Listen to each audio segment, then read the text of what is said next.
کہ ہم لوگ دعاؤں سے بہت زیادہ غافل ہیں۔ اللہ تعالیٰ نے قرآن مجید میں دعا کے بارے میں فرمایا ادعوا ربکم تضرعا وخفیا، اپنے رب کو پکارو عاجزی کے ساتھ اور چپکے سے۔ جیسے اللہ نے نماز کا حکم دیا، اللہ نے زکوٰۃ کا حکم دیا، بالکل اسی طرح سے اللہ نے مانگنے کا حکم بھی دیا ہے کہ ہم کس سے مانگیں؟ اللہ سے مانگیں، اور مانگیں یعنی اللہ کے علاوہ کسی اور سے نہیں مانگیں، اور اللہ سے بھی باقاعدہ مانگیں، مانگنے کا عمل جاری رکھیں۔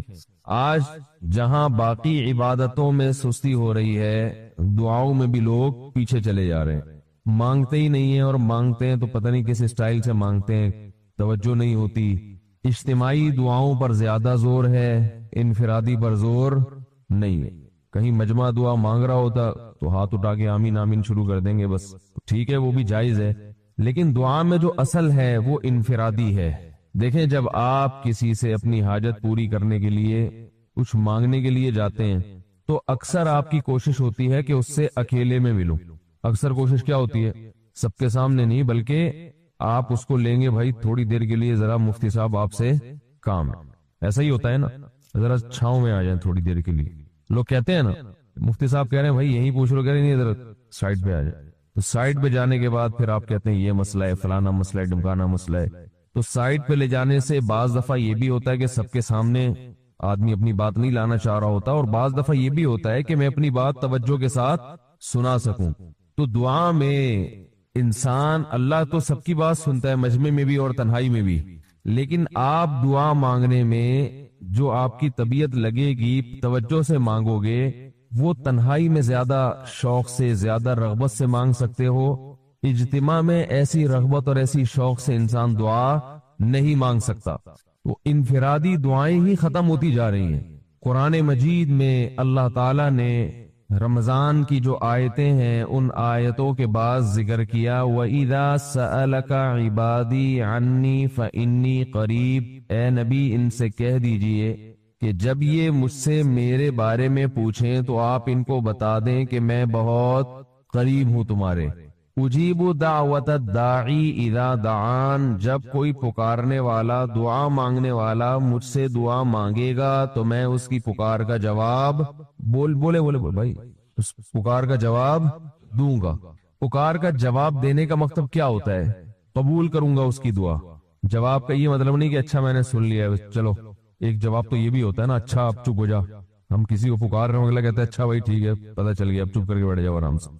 تو اللہ تعالیٰ جب جواب دیتے ہیں تو کیا مطلب ہوتا ہے کہ اللہ تعالیٰ وہ دعا قبول کر رہے ہیں۔ ہم دعا کثرت سے مانگتے کیوں نہیں ہیں؟ اس کی وجہ یہ ہے کہ ہمارے ذہن میں ایک چیز شیطان نے بٹھا دی ہے کہ مانگو تب بھی ویسے کے ویسے ہی ہے، نہیں مانگو تب بھی ویسے کے ویسے۔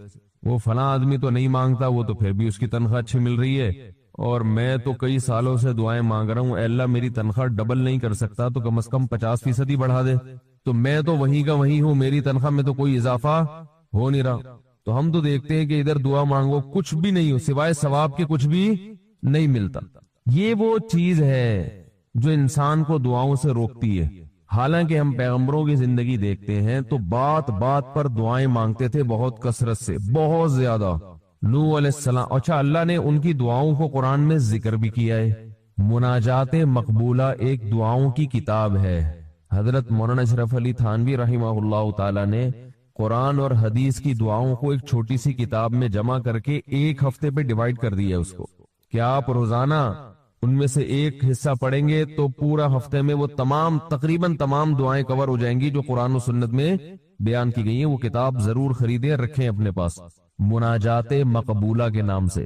تو ہم دعا کیوں نہیں مانگتے؟ مسئلہ ہمارے ساتھ یہ ہے کہ ہم کہتے ہیں کہ جو مانگتا ہے وہ بھی وہیں کا وہیں، اور جو نہیں مانگتا ہے وہ بھی، کوئی سرخاب کے پر تو لگ نہیں جاتے کوئی مانگ رہا ہو تو۔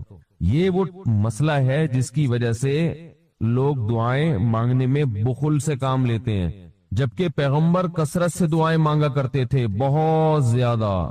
جو پچھلی آسمانی کتابیں ہیں ان میں لکھا ہوا ہے کہ یعقوب علیہ السلام اتنی کثرت سے دعائیں مانگا کرتے تھے کہ سجدے میں جا کے کہ ان کے یہ جو گھٹنے ہیں اور سر میں سخت نشان بن چکے تھے، وہ جگہ زمین پہ لگ لگ کے سخت ہو جاتی ہے نا، تو اتنی کثرت سے دعائیں، اتنی کثرت سے دعائیں.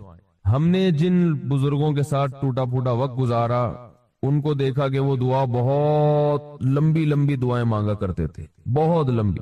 ہمارے شیخ کے سامنے جب کوئی آیا کرتا تھا دعا کے لیے کہتا تو ہاتھ اٹھائے بغیر ویسے ہی اس کو ایک دعا کا جملہ کہہ دیا کرتے تھے. تو کسی نے کہا کہ آپ ہاتھ اٹھا کے اس کے لیے دعا کیوں نہیں مانگتے؟ تو فرماتے تھے کہ جب میں ایک دفعہ ہاتھ اٹھا لیتا ہوں تو پھر اتنی آرام سے نیچے گراتا نہیں، کیونکہ پھر اللہ کے دربار میں اب ہاتھ اٹھا لیے تو پھر تو ایسا ان کا دل لگتا تھا، مانگتے چلے جاتے تھے، مانگتے چلے جاتے تھے. تو بات یہ ہے کہ جب یہ یقین پیدا ہو جائے کہ جس خالق نے ہمیں پیدا کیا ہے اور جس نے ہمیں مانگنے کا حکم دیا ہے اس کے سامنے جب ہاتھ اٹھا کے گڑ گڑائیں گے تو وہ تھوڑا نہیں دیکھ، وہ دعا لازمی قبول کرے گا اور وہ لازمی ہماری مانگی ہوئی چیزیں ہمیں عطا کرے گا. یہ جذبہ اور یہ نیت جب انسان میں پیدا ہو جائے تو پھر اس کا دعاؤں میں دل لگتا ہے. کیسے نہیں لگے گا؟ آپ سوچیں کہ آپ کو کوئی بتا دے کہ یہ جو سیٹھ صاحب ہیں بہت بڑے، آپ جا کے ان سے مانگو، یہ ٹائم نکال کے بیٹھے ہوئے ہیں، جتنا مانگو گے جو مانگو گے یہ دیں گے. تو اب آپ بتاؤ، آپ یہ کہو گے کہ میرے پاس مانگنے کا ٹائم نہیں ہے؟ ایسے موقع پہ آپ یہ کہو گے؟ آپ جائیں گے اور بسم اللہ کر کے شروع ہو جائیں گے. آپ بولیں گے سر یہ مجھے 10 فائلیں چاہیے بحریہ ٹاؤن کی. آپ سوچو گے 10 نہیں ملی تو 9 تو مل جائیں گی. سر مجھے یہ بھی چاہیے، مجھے یہ بھی چاہیے، مجھے یہ بھی چاہیے، اور آپ کو یقین ہو کہ یہ دے رہا ہے تو آپ کبھی بھی کنجوسی سے کام نہیں لو. پھر آپ یہ نہیں کرو گے کہ آپ مانگتے ہوئے جو ہے نا اس سے آپ جب مانگ رہے ہو تو آپ کی کبھی ادھر دیکھ رہے ہو، کبھی ادھر دیکھ رہے ہو، کبھی ناک میں انگلی گھما رہے ہو، کبھی سر میں کھجا رہے ہو. کوئی آ کے اس دوران آپ کو چھیڑے گا تو آپ کہو گے یہاں سے دفع ہو جاؤ. میں کام کر رہا ہوں، ایک بندہ سخاوت جوش میں آیا ہوا ہے ابھی اور فائلیں بحریہ ٹاؤن کی فری میں بانٹ رہا ہے. اس نے کہا بھائی جتنی مانگو گے دے دوں گا اور جو مانگو گے دے دوں گا. تو ابھی تو میرے پاس ٹائم کم ہے، مقابلہ بہت سخت ہے. اور پھر اس میں آپ کو الفاظ بھی خود بخود آ جائیں گے کس طرح سے سمجھانا ہے. مختلف طریقوں سے آپ بات کو گھماؤ گے. سر پلیز آپ بات کو سمجھا کریں، میں آپ کے پاس آیا ہوں، آپ کو پتا ہے میں ادھر بھی جا سکتا تھا. وہ وسیم کباڑیہ کا بزنس بھی آج کل بہت چل رہا ہے، میرے پرانے اچھے تعلقات ہیں، لیکن مجھے پتا تھا کہ آپ ہیں، آپ جیسا سیٹ تو کوئی ہے ہی نہیں، اور ہر مشکل میں آپ نے میری مدد کی ہے. جو الفاظ بھی اس کی سخاوت کو ابھارنے والے ہوں گے وہ تمام آپ اس موقع پر اس کے اوپر انڈیل دو گے، پورا دیگچا بھر کے اس کے اوپر ڈال دو گے آپ. تو اللہ سے جب مانگتا ہے انسان اور اس کو یقین ہو کہ اللہ میری دعا کو پورا کرے گا، تو اس یقین کے ساتھ جب دعا مانگی جاتی ہے تو اس کا اسٹائل کچھ اور ہوتا ہے. اور ایک فارمیلٹی پوری کرنے کے لیے دعا جب مانگی جاتی ہے جیسے کہ ہمارے ہاں ہو رہا ہے تو اس کا اسٹائل اور انداز کچھ اور ہوتا ہے. ہمارے ہاں دعا پڑھی جاتی ہے، مانگی نہیں جاتی. ربنا آتنا فی الدنیا حسنۃ وفی الآخرۃ حسنۃ وقنا عذاب النار آمین. اور کہ ربنا ظلمنا انفسنا وان لم تغفر لنا وترحمنا لنکونن من الخاسرین آمین. یہ دعا مانگی جا رہی ہے یا پڑھی جا رہی ہے؟ یہ تو پڑھی جا رہی ہے اور آمین بھی پڑھا جا رہا ہے اس پہ. تو اللہ نے ہمیں یہ نہیں کہا کہ اقرأوا الدعاء عند ربکم، اپنے رب کے سامنے دعائیں پڑھا کرو. اللہ نے کہا ادعو، مانگو، پکارو، مانگو اس سے. بھیکاری جیسے بھیک مانگتا ہے نا، لوگ کہتے ہیں مانگنے کا کیا طریقہ ہے؟ بھائی جو بھیکاریوں سے پوچھو بھیک مانگنے کا کیا طریقہ ہے. بھیکاری اکثر ان پڑھ ہوتے ہیں. جو پڑھے لکھے بھیکاری ہوتے ہیں پھر وہ IMF سے مانگتے ہیں، وہ چھوٹی بڑی چیزیں نہیں مانگتے. بھیکاری اکثر کیا ہوتے ہیں؟ ان پڑھ، جن سے ہمارا صبح شام واسطہ پڑتا ہے. تو یہ کسی سے بھیک مانگنے کا طریقہ سیکھ کے آتے ہیں؟ بولو نا بھائی، کسی سے طریقہ سیکھ کے آتے ہیں کہ یار وہ ذرا فلاں بندے سے چندہ مانگنا، ذرا طریقہ بتانا. اگر کوئی بتائے گا بھی تو وہ کہے گا تو اپنے پاس رکھ، مجھے پتا ہے مجھے جیب اپنی کیسے بھرنی ہے. اس موقع پہ جو اس کی حالت دیکھ کے نا وہ اپنا منہ بھی ٹیڑھا بیڑا کرے گا، کپڑے بھی پھٹے پرانے، اور بہت گھمائے گا بات کو، ایسے منہ بنائے گا جیسے دنیا میں اس سے زیادہ غریب اور محتاج کوئی ہے ہی نہیں. سحری پانی سے کیے میں نے، گھر میں بچے بھوک سے بلک رہے ہیں، ایسی کہانیاں سنائے گا، ایسی کہانیاں سنائے گا. تو یہی حال انسان کا ہے جب اسے پتا ہو کہ میرا رب جو مانگوں گا وہ دے گا مجھے، تو پھر اس کے بھیک مانگنے کا انداز اور جو دعا مانگنے کا اسٹائل ہے وہ خود بخود فطرت اسے سکھا دیتی ہے، خود بخود اس کے اندر الفاظ آنا شروع ہو جاتے ہیں کہ ایسے مانگنا چاہیے. لیکن پرابلم یہ ہے، مسئلہ یہ ہے کہ دل میں یہ بات بیٹھ چکی ہے کہ قبول نہیں ہو رہی. عجیب حدیث ہے، رسول اللہ صلی اللہ علیہ وسلم نے ارشاد فرمایا کہ اللہ بندے کی دعا قبول کرتے رہتے ہیں، وہ مانگتا رہتا ہے قبول ہوتی رہتی ہے، وہ مانگتا رہتا ہے قبول ہوتی رہتی ہے، یہاں تک کہ ایک وقت ایسا آتا ہے کہ بندہ یہ کہتا ہے کہ میں مانگ رہا ہوں قبول تو ہو نہیں رہی. تو جب یہ کہتا ہے تو اس وقت قبول کرنا بند کر دیتے ہیں اللہ تعالیٰ. اللہ کہتے ہیں کہ اگر تو یہ سمجھ رہا ہے کہ قبول نہیں ہو رہی تو اب نہیں ہوگی. اب عجیب بات ہے یا نہیں ہے یہ حدیث؟ بھائی وہ بندہ کئی سال سے دعائیں مانگ رہا تھا اور پھر آخر میں آ کے کہتا ہے کہ قبول تو ہو نہیں رہی، تو ظاہر ہے کچھ نہیں ہو رہی ہوگی تبھی تو کہہ رہا ہے نا. اس کو ایسا لگ رہا ہوگا کہ قبول نہیں ہو رہی. بھائی اس کو یہ لگ رہا ہوگا کہ نہیں، جو چیزیں مانگ رہا ہوں وہ تو مل نہیں رہی، تو تبھی تو وہ کہتا ہے کہ قبول نہیں ہو رہی. تو سوال پیدا ہوتا ہے پھر اللہ قبول کرنا بند کیوں کر دیتے ہیں؟ اللہ تعالیٰ جب دعائیں قبول کرتے ہیں تو اس کا انداز وہ نہیں ہوتا جیسے ایک عام انسان جب کسی کو بھیک دیتا ہے.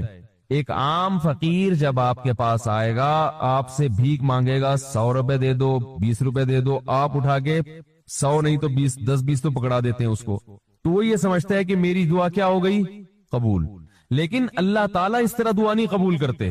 اگر اللہ اس طرح سے دعائیں قبول کرنا شروع کر دیں تو پھر یہ معاملہ غیب کا نہیں رہے گا.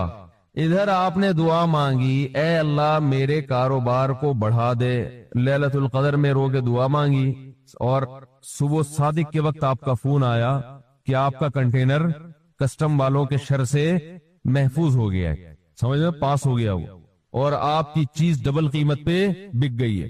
پھر آپ نے دعا مانگی، اے اللہ تیری رحمت اس وقت جوش میں آئی ہوئی ہے، تو ایسا کر میرا بچہ بھی پاس ہو جائے، اس کے نمبر اچھے آ جائیں. ادھر فون آیا کہ آپ کا بچہ پہلی پوزیشن سے کامیاب ہو گیا. پھر آپ نے کہا آج اللہ کی رحمت بہت جوش میں آئی ہوئی ہے، اے اللہ میری بیوی بھی ٹھیک ہو جائے. تو بیگم صاحبہ کا فوراً فون آ گیا کہ میں ٹھیک ہو گئی ہوں، ہے بھائی میں ٹھیک ہو گئی.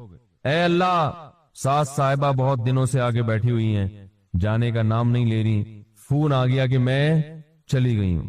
اس طرح سے اگر دعائیں قبول ہونا شروع ہو جائیں تو میرے بھائی پھر یہ سارے کافر، یہ سارے لبرل لوگ جو اللہ کو مانتے ہی نہیں ہیں، یہ دنیا کا ہر کام چھوڑ کے مصلی بچھا لیں گے اور دعاؤں کو فوکس کرنا شروع کر دیں گے.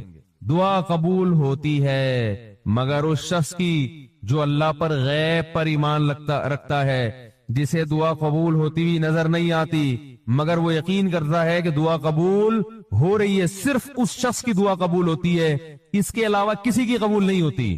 بہت مشکل ہے بھائی سمجھانا. دعا سب کی قبول ہوتی ہے کا مطلب پتہ ہے؟ سب کی مطلب ان سب کی کہ جو یہ یقین رکھتے ہیں کہ قبول ہوتی بھی نظر نہیں آ رہی پھر بھی قبول ہو رہی ہے، ان لوگوں کی قبول ہوتی ہے دعا. حدیث سے پتہ چلتا ہے. اور اصل میں دعا مانگتے ہی یہی لوگ ہیں.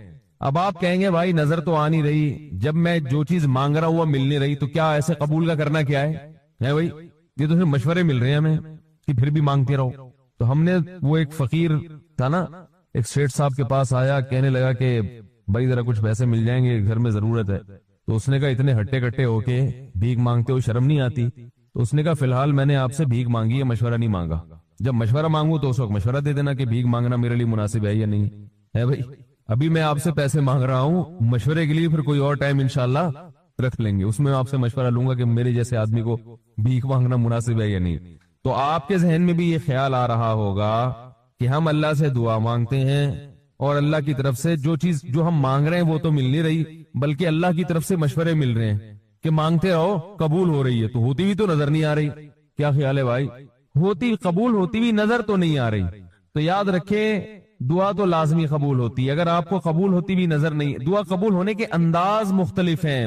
اللہ تعالیٰ کے جس طرح سے قبول کرتے ہیں نا، وہ عام لوگوں کی طرح نہیں آپ کو چیزیں پکڑا دیتے. یہ تو غیب سے معاملہ ختم ہو جائے گا. اللہ کی حکمت کا تقاضا یہ ہے کہ اس طرح سے قبول کروں کہ قبول ہو مگر اس کو پتا نہ چلے. اللہ نے پیدا کیا آدم اور حوا کو، وَبَثَّ مِنْهُمَا رِجَالًا كَثِيرًا وَنِسَاءً. اللہ فرماتے ہیں ہم نے ان دونوں سے بہت سارے مردوں اور انسانوں کو زمین سے بھر دیا. ابھی پھیلنے کا عمل ہوا ہے، پھیلتے جا رہے ہیں پھیلتے جا رہے ہیں پھیلتے جا رہے ہیں. ایک جگہ زمین پہ آدم اور حوا رہتے تھے اور ان کی نسل پھیلتے پھیلتے پھیلتے پھیلتے پوری دنیا بھر گئے. دنیا میں جہاں بھی جائیں گے بندہ نظر آئے گا آپ. وہ الگ بات ہے وہ بندہ نہیں ہوگا لیکن انسان ہوگا. وہ بندہ تو کہتے ہیں نا انسان کا بچہ بندہ. حتیٰ کہ ایسی ایسی جگہوں پہ لوگ رہتے ہیں جہاں -40 ٹیمپریچر ہے. آدمی کہتا ہے تم ہمارے گھر ڈی فریزر میں رہ لو، آ کے بڑا والا بنوا لیتے تمہارے لیے، ادھر رہنے کی ضرورت کیا ہے؟ لیکن پھیلا دیا اللہ نے. قرآن کہتا ہے جیسے میں نے لوگوں کو پھیلا دیا اسی طرح اب دوبارہ اکٹھا کروں گا، جمع کروں گا. وحشرناہم، دوبارہ جمع ہو جائیں گے ایک ہی جگہ پہ میدان حشر میں. یہ انسان کی بہت بڑی غفلت ہے کہ جب اللہ نے اسے پیدا کر کے پھیلایا ہے تو وہ چیزوں میں الجھ کے رہ گیا ہے. وہ چیزوں میں الجھ گیا ہے. آپ کو پتا ہے ہر آدمی کو چیزیں چاہیے، چیزیں ہی چاہیے نا. چیزوں کے اکٹھا کرنے میں، چیزوں کے جمع کرنے میں، اور بالآخر جمع کرتے کرتے کرتے کرتے ایک دن اس کا انا للہ و انا الیہ راجعون ہو جاتا ہے، مر جاتا ہے. لوگ قبر پہ مٹی ڈال کے آتے ہیں، 2-3 دن روتے دھوتے ہیں. ان کو یہ نہیں پتا ہوتا رونے والوں کو کہ کل ہمارے پیچھے بھی رویا جائے گا. زیادہ ٹینشن لینے کی ضرورت، بولو نا تو ٹینشن لے رہے ہیں آپ لوگ. تو ہم رو رہے ہوتے ہیں میتوں پر، ابا چلے گئے، اماں چلی گئی، ہائے ہائے بھائی کا انتقال ہو گیا، ہائے ہائے ہمشیرہ چلی گئی، ہائے ہائے یہ کیا ہو گیا، ابھی تو جانے کا ٹائم نہیں تھا، ابھی تو ویکسین لگوائی تھی. تو باتیں کر رہے ہوتے ہیں، رو رہے ہوتے ہیں، یہ نہیں پتا بہت جلد، زیادہ ٹائم نہیں ہے. اسی طرح ہمارے پیچھے لوگ رو رہے ہوں گے. تو ٹینشن کس بات کی بھائی؟ کیوں اتنا رو رہا ہے؟ کوئی نیا کام تھوڑی ہوا ہے، اور صرف اسی کے ساتھ تھوڑی ہوا ہے، اس کے ساتھ بھی ہوا، دوسروں کے ساتھ بھی ہوگا. اور سب سے بڑی بات یہ کہ آپ جو اتنا رو رہے ہو تو آپ کے ساتھ بھی کل ہوگا. ٹینشن لینے کا نہیں، ٹینشن اس بات کی لو کہ کل میں بھی جاؤں گا. اس کی نہیں لو وہ کیوں چلا گیا. افسوس اس پر ہے کہ اس کی ٹینشن تو بہت ہوتی ہے کہ یہ کیوں چلا گیا، اسے کیوں نکالا، اسے کیوں نکالا دنیا سے. اصل ٹینشن تو جب ہوگی جب آپ کہو گے مجھے کیوں نکالا. جب آپ دنیا سے جاؤ گے تو اصل ٹینشن اس وقت ہوگی جب آپ کہو گے مجھے، بولو نا کیا ہو گیا یار، مجھے کیوں نکالا، مجھے کیوں نکالا. دیکھو وزارت کے عہدے سے اگر کسی کو نکالا جائے اسے بھی ٹینشن ہوتی ہے مجھے کیوں نکالا، حالانکہ وہ بھی دنیا میں ہے. کھانا پینا، دنیا کی نعمتوں سے لطف اندوز ہونا یہ لگا ہوا ہے، وہ ٹینشن بھی کم نہیں ہے. اصل ٹینشن اس وقت ہوگی جب موت کا فرشتہ آئے گا اور آپ سے کہے گا کہ آپ پتلی گلی سے بولو نکلو، چلو بہت ہو گیا، بہت ہو گیا. قرآن اس حالت کا نقشہ کھینچتا ہے کیونکہ ہم ابھی صحت مند ہیں، کھا رہے ہیں، پی رہے ہیں، سو رہے ہیں، چل رہے ہیں، لائف کو انجوائے کر رہے ہیں. ہماری جو ٹینشنیں ہیں وہ چھوٹی چھوٹی ہیں جن کو ہم نے بہت بڑا سمجھ لیا ہے. زیادہ تر لوگوں کی ٹینشنیں بتاؤں کیا ہے آپ کو یقین نہیں آئے گا. زیادہ تر لوگوں کی جو ٹینشن ہے نا وہ چیز ہے جس کو اللہ نے سکون کے لیے پیدا کیا ہے. قرآن میں آتا ہے بیوی. زیادہ تر لوگوں کے لیے کیا ٹینشن ہے؟ جو آتے ہیں نا مسائل لوگوں کے، زیادہ تر کے لیے وہ ٹینشن ہے تو بھی ٹینشن، چلی گئی تو بھی ٹینشن. تو خیر مختلف لوگوں کے ساتھ میں تو سوچ رہا ہوں اس رشتے کا نام ہی ٹینشن رکھ دوں. آپ کی ٹینشن ہو گئی، یعنی شادی کو ہم کیا کہیں گے؟ بھائی آج مفتی صاحب آپ سے ٹینشن پڑھوانی ہے، ٹھیک ہے، ٹینشن پڑھوانا ہے. نکاح کا نام کچھ چینج کر دینا چاہیے. حقیقت ہے یہ اتنے مسائل آ رہے ہیں. میں کبھی کبھار بیٹھتا ہوں نا صحن میں تو کوئی بندہ آ رہا ہوتا ہے، ملنا ہے 2 منٹ، میں سمجھ جاتا ہوں یا تو اس لیے ٹینشن اس کو ہو رہی ہے کہ گھر میں ہے وہ، یا اس لیے ہے کہ گھر سے چلی گئی ہے، کسی حال میں خوش نہیں ہے. تو میں سوچ رہا ہوں اس رشتے کا نام کیا رکھیں؟ ٹینشن نامہ. نکاح نامے کو ہم کیا لکھیں؟ ٹینشن نامہ. یہ نام لکھ دینا چاہیے. تو بے روزگاری کی ٹینشن ہے، بیماریوں کی ٹینشن ہے، کرونا کی ٹینشن بھی ایک مستقل چپک گئی ہے جس نے لوگوں کو ڈپریشن کا مریض بنا دیا، بہت سے لوگوں کو. کچھ دن پہلے ایک واقعہ سامنے آیا، ڈاکٹر نے مجھے خود بتایا کہ باپ کو بھی کرونا ہوا، بیٹے کو بھی. باپ بچ گیا، بیٹا مر گیا. ماں کو بھی ہوا، باپ کو بھی، بیٹے کو بھی. ماں باپ بوڑھے تھے، بچ گئے، بیٹا جوان تھا، مر گیا. ڈاکٹروں نے بتایا کہ یہ ٹینشن سے مرا ہے، اس کو کورونا کی ٹینشن نے کھایا ہے. ٹینشن کی وجہ سے نا اس کی باڈی میں جو ایک سسٹم ہوتا ہے بیماری سے لڑنے کا، وہ سسٹم ختم. اور باپ بوڑھا اور ماں بوڑھی، ان کو ٹینشن نہیں تھی. پرانے لوگ ہیں نا، پرانے لوگوں نے ٹینشنیں کم پالی ہوئی ہیں، ان کو دنیا سے محبت کم. نئی نسل کو دنیا سے محبت زیادہ. پرانوں میں دین کے کچھ اثرات تھے، حالانکہ ان کو تو ٹینشن زیادہ ہونی چاہیے کہ یار ہم بوڑھے ہیں، ہمارے مرنے کے چانس زیادہ ہیں، لیکن انہوں نے ٹینشن اتنی نہیں لی. انہوں نے کہا بھائی ہمارے ابا بھی مرے، دادا بھی مرے، تو ہم بھی زیادہ مر جائیں گے نا، یہی ہوگا، اللہ کرے بچ جائیں تو بچ گئے. عام طور پر ینگ جنریشن کو شوق ہوتا ہے جو عیاشیاں اس نے دیکھی ہیں وہ ان کے بوڑھوں نے نہیں دیکھی. جو لائف کو انجوائے یہ کر رہے ہیں وہ ان کے بوڑھے نہیں کر رہے تھے. ان کو زندہ رہنے کا شوق زیادہ ہے. دیکھو زندہ رہنے کا شوق برا نہیں ہے، یہ ہر ایک کو ہوتا ہے، یہ انسان کی نیچر ہے، فطرت ہے. ہر جاندار چاہتا ہے کہ زندہ رہے. ہم جب سائنس پڑھتے تھے تو ہمارے ٹیچر نے ایک سائنسدان کا نام لے کے بتایا کہ اس کی یہ تھیوری ہے کہ ہر جاندار چاہتا ہے کہ وہ زندہ رہے، یہ اس کی تھیوری ہے. میں نے کہا یہ تم مجھ سے پوچھ لیتے یہ بات، آپ کیا خیال ہے بھائی، مجھ سے پوچھ لیتے. جو جاندار چاہے گا کہ وہ مرے تو اس کی تو نسل ہی باقی نہیں رہے گی، تو سارے مر جائیں گے نا ٹرک کے نیچے آ کے. خیر سائنسدانوں کی تھیوریز ہوتی ہیں بہرحال. تو ہر جاندار چاہتا ہے کہ وہ زندہ رہے، یہ برا نہیں ہے، یہ نیچر ہے اور ہونا بھی چاہیے.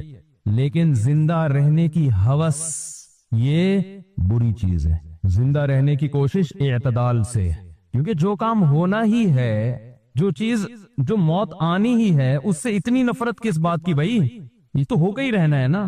یہودیوں کے بارے میں اللہ نے کیا کہا قرآن مجید میں، یود احدہم لو یعمر الف سنہ، ان میں سے ہر ایک چاہتا ہے کہ وہ 1000 سال زندہ رہے. ان کو یہ 70-80 سال کی عمریں سمجھ میں نہیں آتی، ہر ایک کی خواہش ہے کہ 1000 سال زندہ رہے. اللہ فرماتے ہیں رہ بھی لے گا، آخرت کے عذاب سے نہیں بچے گا، 1000 سال کے بعد جہنم میں جائے گا.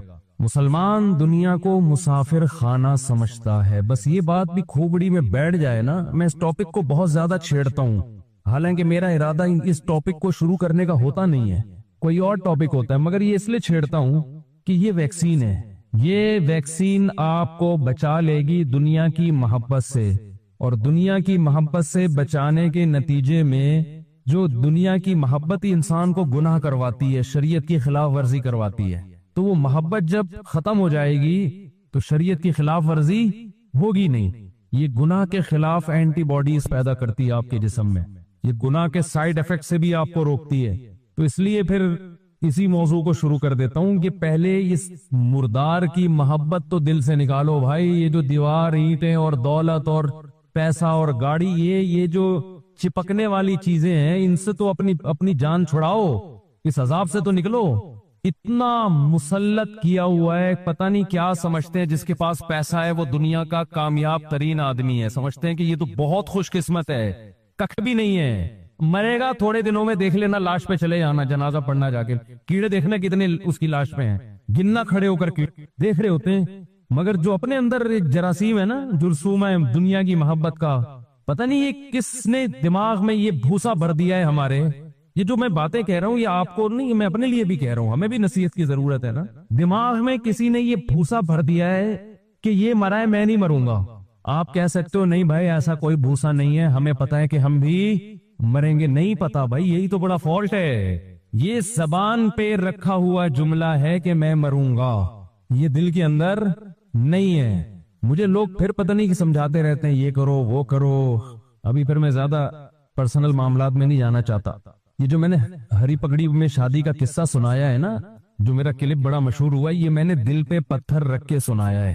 انسان اپنے ذاتی معاملات، خاص طور پر جس کا دوسری فیملی سے بھی، خاندان سے بھی تعلق ہو، وہ شیئر نہیں کرتا. یہ دل پہ پتھر رکھے اس لیے سنایا ہے کہ لوگوں کو سمجھ میں آئے کہ میں جو اتنے سالوں سے ایک ٹاپک پہ چیخ رہا ہوں اس کا مطلب کیا ہے. وہ ایک واقعہ اگر آپ بصیرت کی آنکھیں کھول کے وہ واقعہ اور بصیرت کے کان کھول کے وہ واقعہ سنیں گے تو آپ کو وہ فلسفہ سمجھ میں آئے گا. خیر، تو لاشوں کو دیکھ رہے ہیں. ہم جب حضرت مفتی رشید احمد صاحب رحمہ اللہ تعالی کے ہاں رہا کرتے تھے تو 7-8 سال مدرسے کے اندر ہی رہے. بس مدرسے سے گھر، گھر سے مدرسہ، دنیا زیادہ پھرنے کا ہمیں موقع نہیں ملا. تو ہم تو اسی ماحول میں، علماء کی صحبت میں، بڑا اچھا ماحول تھا، کوئی دنیا داری کی باتیں نہیں، کوئی بزنس، وہ سب کرتے تھے، کاروبار سب کے تھے، کھاتے پیتے لوگ تھے، بعض طلبہ بڑے مالدار تھے، لیکن باتیں نہیں ہوتی تھی. باتیں یہی ہوتی تھی دنیا مسافر خانہ ہے بھائی، مرمرا کے کیا ہو جائیں گے، ختم، فنش. تو مجھے یاد ہے کہ مجھے کسی کام سے جانا پڑ گیا اسلام آباد. بہت کئی سالوں کے بعد میں نکلا اور اسلام آباد سے بائی ایئر کراچی آ رہا تھا.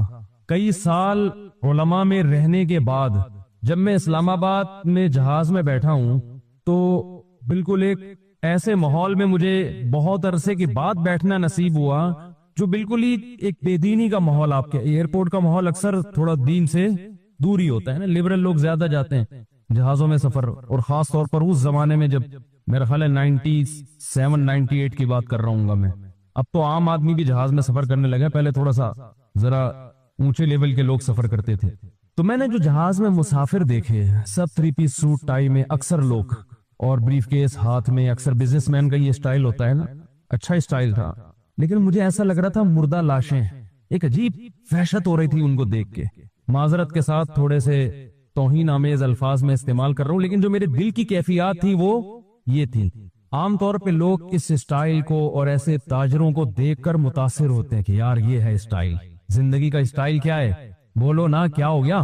کوئی رکشے والا, ٹیکسی والا, ایک عام غریب آدمی جب مالداروں میں بیٹھتا ہے تو اس کو وہ اٹریکٹ کرتا ہے نا یہ سٹائل. میں کوئی رکشہ نہیں چلاتا تھا اس وقت بھی, کھاتا پیتا تھا الحمدللہ, لیکن علماء میں رہنے کی وجہ سے یہ اس طبقے سے میں بہت دور ہو گیا تھا. اور کوئی رکشہ چلاتا بھی ہو تو کوئی بری بات نہیں ہے. بہت سے رکشے والے قیامت کے دن بہت اونچے ہوں گے.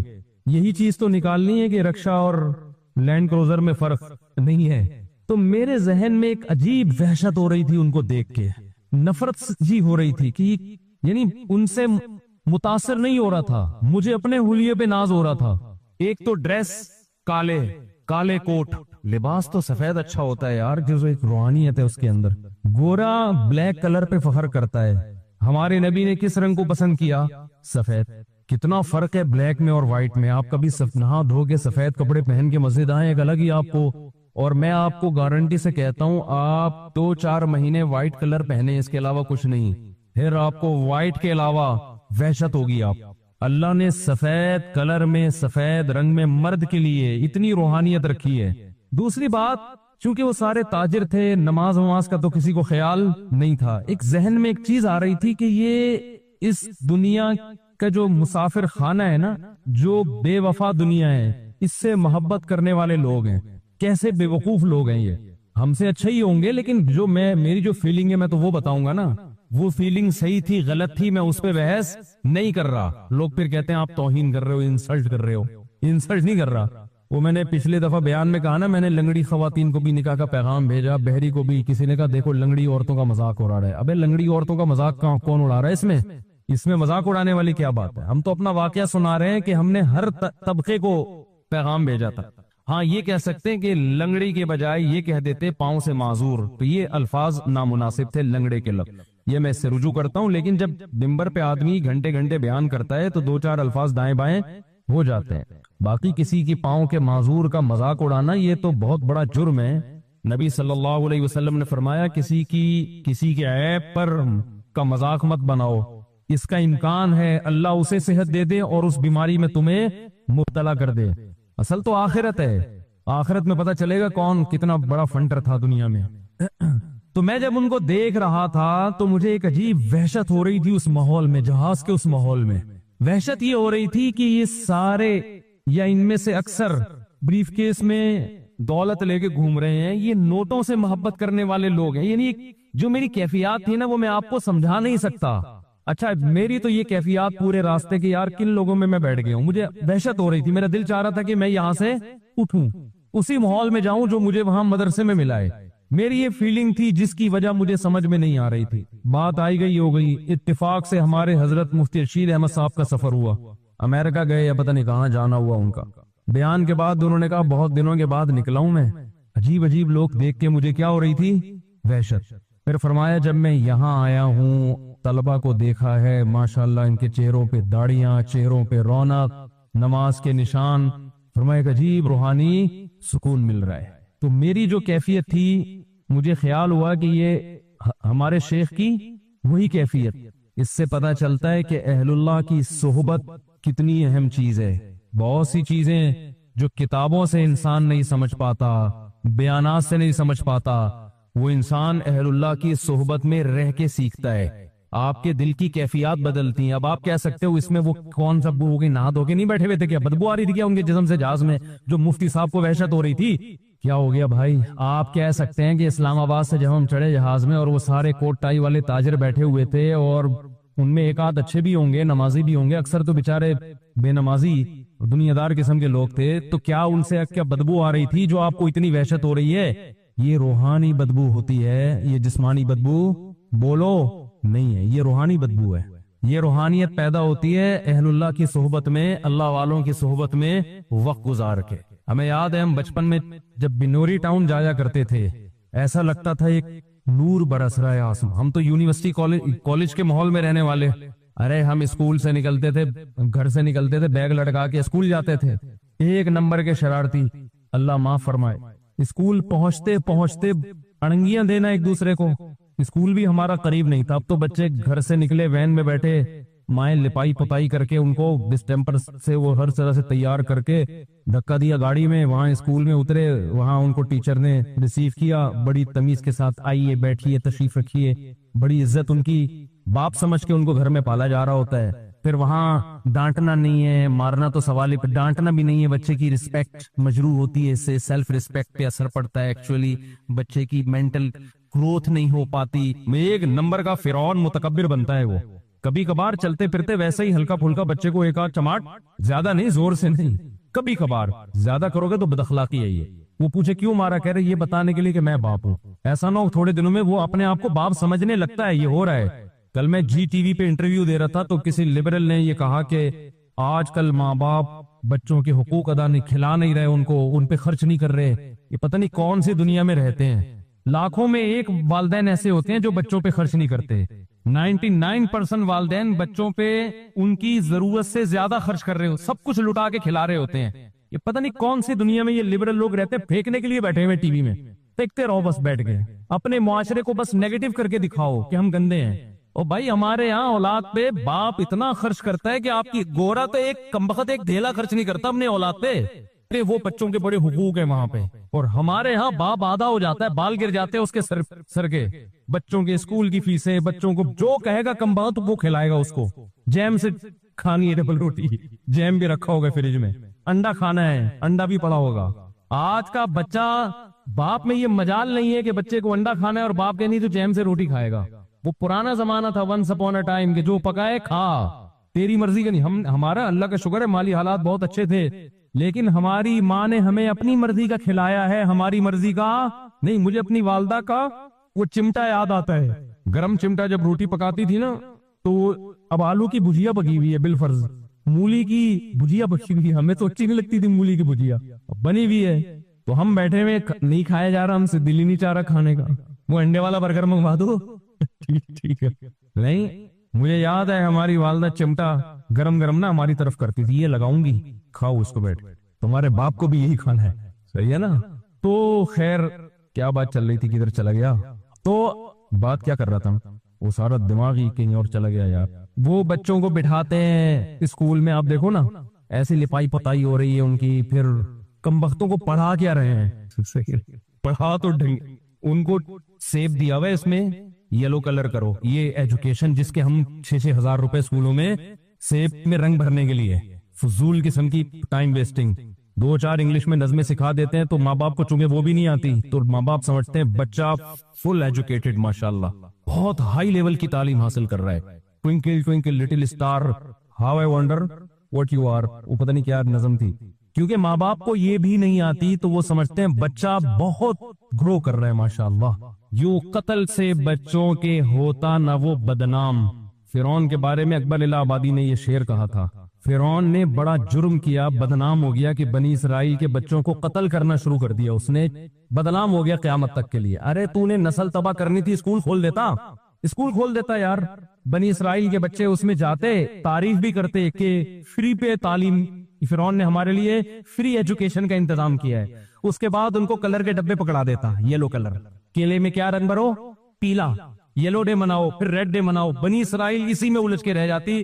وہ یہ بھول جاتے کہ ہم پیغمبر کی اولادیں ہیں، اللہ نے ہمیں دنیا پہ حکومت کرنے کے لیے پیدا کیا ہے. دنیا کی باغ ڈور، دنیا کی تقدیریں، دنیا کی نبض ہمارے ہاتھ میں ہونی چاہیے. اور یہ فرعون ہم پہ مسلط ہے، یہ سب بھول جاتے، وہ کماؤ پوت بنتے، پھر جناب وہ بی کام کرنے کے بعد، ایم اے ماسٹر کرنے کے بعد وہ نکلتے اور فرعون کی کسی کمپنی میں جاب کر رہے ہوتے اور 1.5 لاکھ روپے تنخواہ لے کے گھر آ رہے ہوتے. کہتا ہے یہ ہوتا ہے ایبیلٹی، قابلیت. اٹ از کالڈ قابلیت. انگلش میں کہتے تو اور لوگ سمجھتے پڑھے لکھے ہوئے ہیں. اس لیے اکبر الہ آبادی نے اس وقت کے اسکولوں کو دیکھ کے کہہ دیا تھا کہ یوں قتل سے بچوں کے ہوتا نہ وہ بدنام، افسوس کے فرعون کو کالج کی نہ سوجی. کالج بنا لیتا، اسکول بنا لیتا، سانپ بھی مر جاتا اور لاٹھی بھی نہ ٹوٹتی. خیر وہ بچہ پھر شام کو گھر آتا ہے، ماں تو ماں ہوتی ہے، وہ انتظار میں بیٹھی ہوئی ہوتی ہے، اس کی مرضی کا اس کو کھلایا جائے گا. خیر وہ ابھی جو کچھ ہو رہا ہے اس پہ وہ پھر موضوع سے ہٹ جائے گی بات. ہم جب اسکول جایا کرتے تھے تو اڑنگیاں دیتے ہوئے یہ پروٹوکول ہمیں نہیں ملتا تھا. والدہ صبح ناشتہ بنا کے دیتی تھی اپنی مرضی کا، ہماری مرضی کا نہیں. کھاؤ. اور پراٹھے ہوتے تھے، وہ ڈبل روٹیاں نہیں ہوتی تھی، اکثر پراٹھے. بھائی پراٹھا کھا کے جاؤ گے تو پراٹھے کی طرح چلو گے. پھر ہم چلتے بھی کس طرح تھے؟ لگتا تھا پراٹھا کھا کے نکلا ہے گھر سے. ہی ہے پراٹھے کی طاقت ہی الگ ہے، بچوں کے لیے تو بہت ضروری ہے. اسکول ہمارا بہت دور تھا گھر سے اور اتنا موٹا بیگ کمر پہ لٹکا کے بہت دور پیدل چلتے، سارے محلے کے لڑکے اکٹھے جا رہے ہوتے. پھر راستے میں شرارتیں الگ ہوتی تھی چلتے ہوئے کہ شوز پہ آپ تھوڑا سا پاؤں رکھیں، وہ شوز کیا ہو جاتا ہے؟ اتر جاتا. کس نے اتارا؟ اس نے اتارا ہے. پڈا اڑنگیاں دے رہے ہیں، اس میں لیٹ ہو جاتے تھے.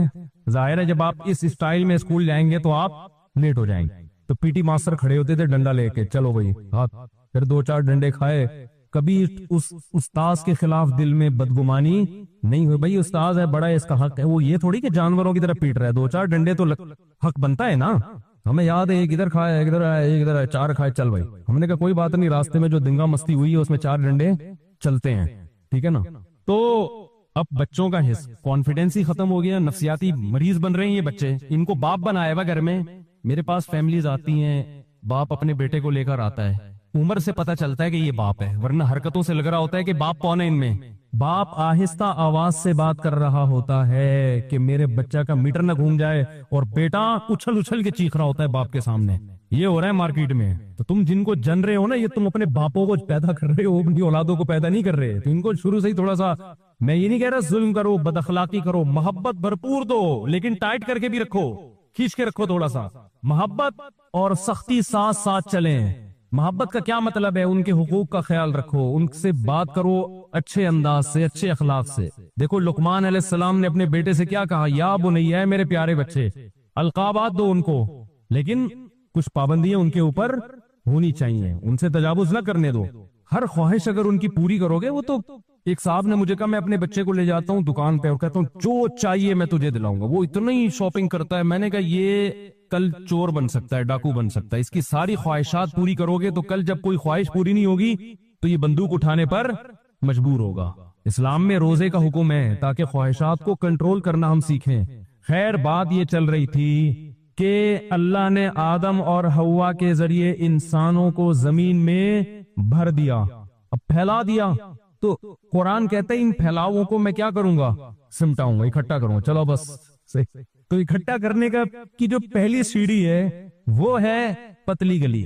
نکلو، کھاتے پیتے گھر بناتے انسان ایک خاص مقام تک پہنچتا ہے، اس کے بعد موت کا پروانہ آ کے اسے قبر کے گڑھے میں اتار دیتا ہے. احمق اور بے وقوف آدمی دوسروں کی لاشیں دیکھ کر، دوسروں کے میتیں اور جنازے دیکھ کے یہ سمجھتا ہے کہ یہ مرا ہے، میں نہیں مروں گا. وہ اوپر سے تو بول رہا ہوتا ہے، لیکن اس کا عمل بتا رہا ہے، اس کا رہن سہن کا طریقہ بتا رہا ہے کہ اس کا مرنے کا کوئی پروگرام نہیں ہے. میں وہ جہاز کا قصہ ذرا مکمل کر دوں کہ وہ جو مجھے وحشت ہو رہی تھی نا.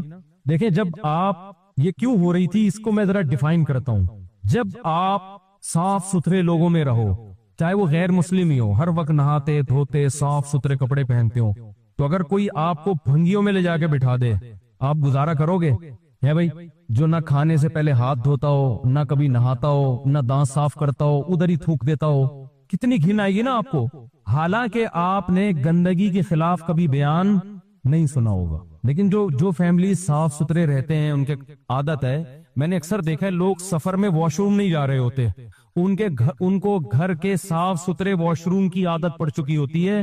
وہ سفر میں برداشت کر لیتے ہیں، کہتے ہیں ہم واش روم استعمال نہیں کریں گے۔ تو کیا انہوں نے کسی مولوی صاحب سے یہ تقریر سنی ہوتی ہے کہ سفر میں واش روم اکثر گندے ہوتے ہیں، یوز نہیں کرنے چاہیے، گھن آنی چاہیے، گھن نہیں آ رہی تو اس کا مطلب آپ گندے ہیں، ایسی کوئی تقریر سنی ہوتی ہے انہوں نے؟ بھائی وہ صفائی ستھرائی کے ماحول میں رہے ہوتے ہیں جس کی وجہ سے انہیں صفائی سے محبت اور گندگی سے نفرت۔ تو یاد رکھو، جیسے ایک صفائی جسمانی ہے، مادی ہے، اسی طرح ایک صفائی روحانی بھی ہوتی ہے۔ ایک آدمی اوپر سے جتنا مرضی صاف ستھرا ہو، اگر وہ دنیا سے محبت کرتا ہے، اس کے دل میں اللہ کی محبت نہیں ہے، وہ روحانی طور پر گندا ہے، گندی چیزوں سے محبت کر رہا ہے، وہ رب سے وفا کرنے والا نہیں ہے، وہ لالچی ہے، وہ اس کو دیکھو، لالچی آدمی بھی گندا ہوتا ہے۔ آپ کو پتا چل جائے کہ یہ لالچی آدمی ہے جب بات کرے گا، پیسے نکلوانے کی کوشش کرے گا، نفرت ہوتی ہے نا اس سے تھوڑے دنوں میں کہ یار یہ جب بھی ملتا ہے گھما پھرا کے پیسوں کی جیب سے پیسے نکالنے کی کوشش کر رہا ہوتا ہے، لالچی ہے، اس کو جتنا مرضی دو اس کا پیٹ نہیں بھرے گا۔ جھوٹے سے انسان کو نفرت ہو جاتی ہے نا۔ بعض لوگ دیکھے ہوں گے ہر وقت جھوٹ بولتے ہیں، ہر وقت آدمی خود کو غصہ آتا ہے کہ زندگی میں کبھی تو سچ بول لیا، اگر تھوڑا بہت جھوٹ تو ہر ایک بول لیتا ہے، لیکن ہر وقت جھوٹ بولتا ہے، چاہے وہ کتنا خوبصورت ہو، لیکن اگر آپ سچے ہیں تو بار بار جھوٹ بولنے والے سے آپ کے دل میں نفرت۔ اگر آپ پاک دامن ہیں، پرہیزگار ہیں، زنا نہیں کرتے، بدنظری نہیں کرتے، کوئی آپ کو آ کے بتائے کہ میں صبح و شام زنا کرتا ہوں، آپ کے دل میں اس سے نفرت پیدا ہوگی، کیا گندا آدمی ہے، بشرطے کہ آپ خود اس برائی سے بچتے ہوں، آپ کو اس سے نفرت ہوگی۔ تو جیسے جسمانی گندگی سے انسان کو نفرت پیدا ہوتی ہے بیان سن کے نہیں، صاف ستھرے لوگوں میں رہ کر، ایسے ہی روحانی گندگی سے بھی وحشت ہوتی ہے، لیکن یہ اس وقت ہوتی ہے جب آپ روحانی اعتبار سے صاف ستھرے لوگوں میں ٹائم گزاریں، تو آپ کو بھی اس سے محبت پیدا ہونا شروع۔ یہ جو لبرل لوگ ہیں ان کو مولویوں میں بیٹھ کے وحشت ہوتی ہے کہ یار یہ کیا داڑھی یہ ایسے شلواریں ان کی ٹخنے سے اوپر، عجیب سے طبقہ ہے یار یہ ہے، ٹھیک ہے، ان کو اس میں وحشت ہوتی ہے، مسجد میں آنے سے وحشت ہوتی ہے۔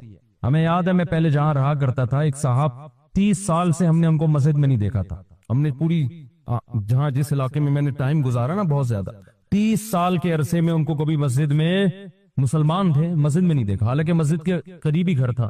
ایک دن ہمیں یاد ہے مغرب کی اذان ہو چکی تھی، جماعت کھڑی ہونے والی تھی، وہ مسجد میں آئے، ہم نے کہا چلو یار اچھی بات ہے مسجد میں آگے اب نماز پڑھیں گے، لیکن وہ ایسے آ کے نا چکر لگا رہے یوں کر کے واپس نکل گئے۔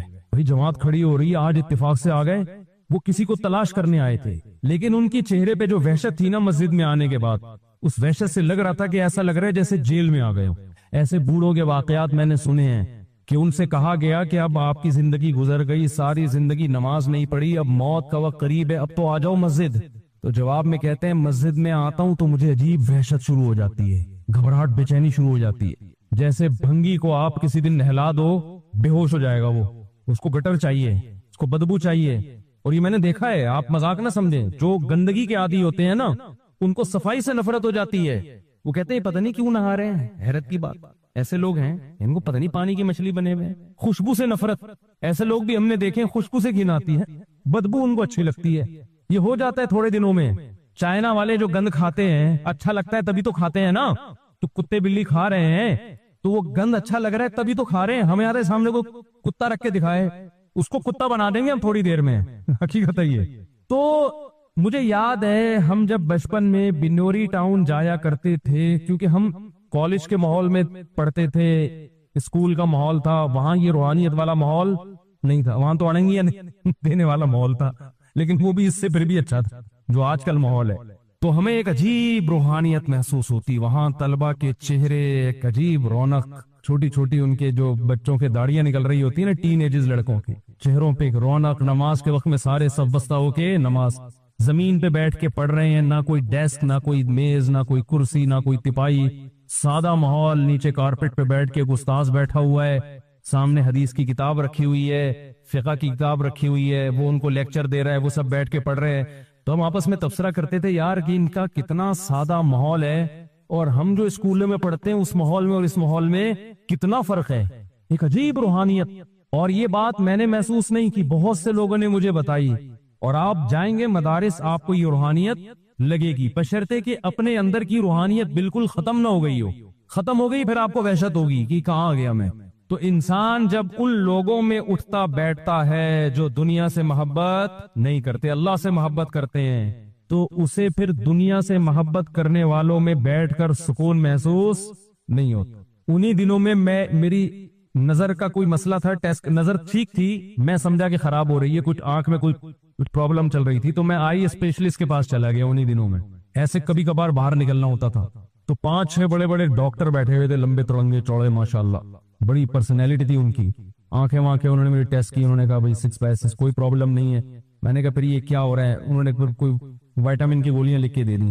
اچھا وہ اتنے میں لکھ رہے تھے تو آپس میں باتیں کیا کر رہے تھے, کہہ رہے یار وہاں سے ایک جاب کی آفر آئی ہے 80,000 اس زمانے میں, یہ 94-95 کی بات کر رہا ہوں, 80,000 اس زمانے میں بڑی چیز یار, 80,000 کی آفر ہے. وہ کہہ رہا ہے اتنے کی ہے, وہاں چلا جا. تو چونکہ ہم یہ باتیں سننے کے عادی نہیں تھے, تو یہ بھی مجھے بڑا عجیب لگ رہا تھا کہ بھائی تو کر لے جاب, یہ باتیں کر کر کے مزے کیوں لے رہے ہو؟ صحیح ہے نا. محبوب کا تذکرے میں الگ لذت ہے, محبوب کے تذکرے میں مزہ ہے. تو میں سوچ رہا تھا کہ ان کو چونکہ محبت ہے نا نوٹوں سے, تو نوٹوں کی باتوں میں ان کو کیا آ رہا ہے؟ مزہ آ رہا ہے. اور ہمیں وحشت ہو رہی ہے کہ نوٹ رکھو ٹھیک ہے, باتیں کیوں کر رہے ہو؟ ہم کہہ رہے تھے باتیں آخرت کی کرو یار, مر جائیں گے ختم ہو جائے. ہم تو یہ باتیں سننے کے عادی ہو گئے تھے, مریں گے سب فنش. تلک الدار الاخرہ. ہمیں تو وہ قارون کا واقعہ یاد آ رہا تھا. قارون نوٹوں کی بارات لے کے نکلا, تو قرآن کہتا ہے قال الذین یریدون الحیات الدنیا, جو دنیا پرست لوگ ہیں قارون کو دیکھ کے کہنے لگے یا لیت لنا مثل ما اوتی قارون, ہائے کاش یہ پروٹوکول ہمیں بھی ملتا. دولت دیکھو یار, اور ہماری حالت دیکھو, گدھے پہ بیٹھ کے ہم گھوم رہے ہیں. گدھا کا جب بھی تذکرہ آتا ہے مجھے ریوو یاد آتی ہے. کچھ دن پہلے میں کہیں ریوو میں بیٹھا ہوا تھا, تو ایک صاحب ملنے کے لیے آئے, میں نے تھوڑا سا مصافحہ کیا, میں نے کہا دیر ہو رہی ہے کہیں جا رہا ہوں. تو تبصرہ ہونے لگا کہ اب ریوو میں بیٹھے ہوئے ہیں نا, تو اب ٹائم ملاقات کا نہیں ہے. تو میں نے اپنے ساتھی سے کہا ان کو بتا دو میں گدھے پہ بھی بیٹھا ہوا ہوتا تو ٹائم کا ریوو سے کوئی تعلق بولو نہیں ہے. جب ٹائم نہیں ہے تو گدھے پہ بیٹھ کے بھی نہیں ہے. اب جہاں جا رہا ہے یہ تھوڑی کہ کوئی بھی کسی بھی ٹائم پہ آگے گرفتار کر لے, ایمرجنسی پہنچنا ہے کہیں. اور جو ڈرائیونگ سیٹ پہ بیٹھا ہے نا ریوو, ضروری نہیں کہ وہ گاڑی اس کی ہو, یہ بھی ہے, ہو سکتا ہے کہ اس کی ہو بھی, یہ بھی ہو سکتا ہے کہ اس کی نہیں ہو, کچھ بھی ہو سکتا ہے. اب اس کی ہے یا نہیں ہے تو آپ نے کیا لینا دینا. آپ بیان سنیں, پتلی گلی سے نکلیں, کسی کی پرسنل لائف میں دخل اندازی مت کریں. اگر میں کہوں گا کسی کی ہے تو کون اتنا فری کرا رہا ہے بھائی, اپنی ریوو پکڑائی بھی ہے اس نے, اپنی ہے, پھر اس پہ لوگوں کو اعتراض ہوتا ہے. بیان سادگی پہ, دنیا کی محبت نہیں, مسافر خانہ, اور گھوم کس میں رہے. وہ میں نے قصہ سنایا تھا نا, میں نے جب تیسری شادی کی تو ایک بوڑھے میاں یہی نماز پڑھتے ہیں, اب تو شارٹ ہے 15 سال سے, شاید وہ اسی واقعے کے بعد آ ہی نہیں رہے, 15 یا 10 سال ہو گئے, یہ 11-9 سال ہو گئے, مجھے صحیح سال یاد نہیں ہے, کام یاد رہتا ہے کہ ہوا کیا تھا. تو میرے ویسے ہی بچے گھومتے رہتے تھے باہر, تو وہ یہاں میرا بیان سنتے تھے ہر جمعے. اس وقت میں بہت زیادہ اس ٹاپک پہ بیان کرتا تھا, مسافر خانہ مسافر خانہ. تو لائن لگی ہوئی گاڑیوں کی, بارات آئی بھی ہوگی یا کیا ہوگا. تو وہ بوڑھے میاں یہاں کسی سے پوچھنے لگے کہ یہ کیا ہے, یہ امام صاحب کے گھر پہ رش کیوں لگا ہوا ہے. انہوں نے کہا امام صاحب نے شادی کی ہے. تو ایسے غصے میں کانپنے لگے, کہتے ہیں ادھر ممبر پہ بیٹھ کے کہتے ہیں دنیا مسافر خانہ ہے. وہ میں پوری ان کی نقل اتارنا نہیں چاہتا, ایسے کانپ رہے تھے غصے میں, کہہ رہے دنیا, ادھر ممبر پہ بیٹھ کے کہتے ہیں دنیا کیا ہے, مسافر خانہ, اور ادھر شادیوں پہ شادیاں. عمر دیکھو ان کی, بچے دیکھو یار, اور دے مار 4.5 شادیوں پہ شادیاں ہوتی چلی آ رہی. بیان کیا کر رہے ہیں, مسافر خانہ. یعنی بیان سے تو ایسا لگتا ہے کہ جھونپڑے میں رہو, ایک بھی کرنے کی ضرورت نہیں, مر جاؤ گے کیڑے پڑ جائیں گے لاشوں میں, یہی ہوگا نا. تو کیا ضرورت ہے اس ٹینشن کی, نہیں آ رہی بات. تو وہ اگر دیکھ لیں کہ وہ گارڈوں کے ساتھ گھوم رہے ہیں, اور ہمارا تو اسٹائل ویسے ہی تھوڑا سا ہمیشہ سے وکری ٹائپ کا رہا ہے, ہمیشہ سے.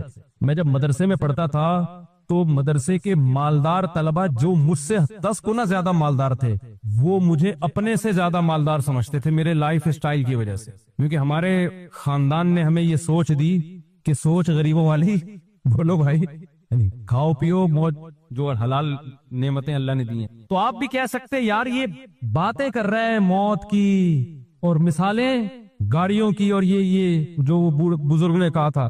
اور بھائی دنیا رکھنے پر گورنمنٹ کی طرف سے بھی, اللہ کی طرف سے بھی کوئی پابندی نہیں ہے. دل میں جگہ مت دو, یہ کھلونے مٹی کے, اللہ نے وسائل دیا رکھ لو, نہیں ہے کچھ بھی نہیں ہے. گدھے پہ گھومو, پیدل جاؤ. میں تو کہتا ہوں چنچی کا جو مزہ ہے, حقیقت بتاؤں آپ کو, جو مزہ چنچی میں ہے, W11 میں تو جو نہیں بیٹھا وہ دنیا کا بدقسمت انسان ہے. کسی انگریز کو W11 میں بٹھاؤ, یہ مزدائیں تو ختم ہو رہی ہیں چنچیوں کی وجہ سے, یہ غلط ہو رہا ہے. مزدہ تو ہمارے کراچی کا کلچر ہے یار, مزدہ اس کو ختم نہیں ہونا چاہیے. ہم نے بچپن میں بہت مزداؤں میں سفر کیا، اور اپنا ہی اس کا مزہ ہے بھائی، وہ جب نہیں چلاتا نا، حقیقت ہے جب گرمی ہو، پسینے چھوٹ رہے ہوں اور وہ نہیں چلا رہا ہو، اور پیچھے سے جو لوگ آوازیں کستے ہیں، ابے اس کو نیمبو چٹا، ایسی ایسی آوازیں ہم نے سنی ہیں، ابے اس کو نیمبو چٹا، یہ نہیں چلے گا ورنہ، اور وہ بھی ایسا ڈھیٹ، بس تھوڑا سا ہلکا سا ایکسیلیٹر دے گا پھر کھڑا ہو جائے گا۔ اس سے جو اعصابی قوت پیدا ہوتی ہے، آپ کشتے کھا لو، آپ کے اعصاب میں وہ طاقت پیدا نہیں ہوگی، برداشت، حقیقت بتا رہا ہوں آپ کو۔ تو اس کا اپنا مزہ ہے بھائی۔ ریڑیوں پہ ہم نے لوگوں کو سوتے ہوئے دیکھا ہے یار، ٹماٹر بیچ رہے ہیں، ختم ہو گیا، وہیں ریڑی پہ سو گئے، کیسے مزے کی زندگی ہے۔ دنیا سے دل مت لگاؤ، اللہ دولت میں بھی سکون دے گا، غربت میں بھی، اور اگر دنیا سے دل لگایا نا تو کروڑ پتی بھی بن جاؤ گے تو سکون نہیں ملے گا، بار بار روزانہ اب مسافر خانہ اب سب دھرا رہ جائے گا۔ پیسہ کماؤ، باتیں نہ کرو زیادہ، ہر وقت وہی سوچ، صبح اٹھتا ہے وہی، شام کو وہی سوچ کے سوتا ہے، پھر صبح اٹھتا ہے وہی سوچ، مرے گا ایک دن قبر میں اترے گا، بولے گا یار کس چیز میں ٹائم برباد کر کے آ گیا۔ اور قرآن کیا کہتا ہے، وَلَن يُؤَخِّرَ اللَّهُ نَفْسًا إِذَا جَاءَ أَجَلُهَا، اللہ فرماتے ہیں جب تیری موت کا وقت آئے گا نا، پھر تو کہے گا اتنا صدقہ کر دیا میں نے اللہ، اے اللہ یہ میرا فلاں جگہ صدقہ، فلاں مدرسے کو، فلاں غریب کو، فلاں یتیم خانے کو، اللہ فرماتے ہیں اب نہیں، اب نہیں،